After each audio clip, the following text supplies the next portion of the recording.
BBKak eta Vital Kutxak banku fundazioan bihurtzeko erabakia hartu eta ia 4 hilabete geroago, Kutxako batzar nagusiak ere banku fundazioa bilakatzea ebatzi du gaur. EAJak, PSEek, PPek eta Komisiones Obreras eta Pixkanaka Kaskari sindikatuek babestu dute erabakia. Hauxe izango da erakunde berriaren izen ofiziala, Kutxa Banku Fundazioa. EH Bilduko ordezkariak bilera hasita gutxira atera dira kanpora. Diputazioak Kutxa Fundazio arrunta bihurtzeko egin zuen proposamena batzarrean eztabaidatzeko eskatu ondoren.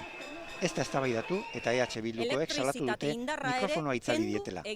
Gipuzkoako diputatu nagusia batzarrean izan da Donostiako alkatearekin batera.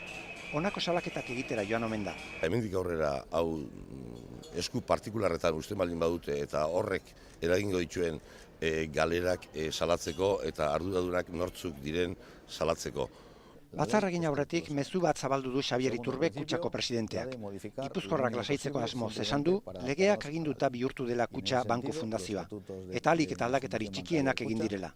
Mantienen el carácter social sin ánimo de lucro de la entidad, mantienen sus fines. Kutxak gizartekintzarekin jarraituko duela ziurtatu du. Kutxaren batzarrak fundazioaren estatutuak ere onartu ditu, eta patronatua osatuko duten 11 kideak izendatu ditu.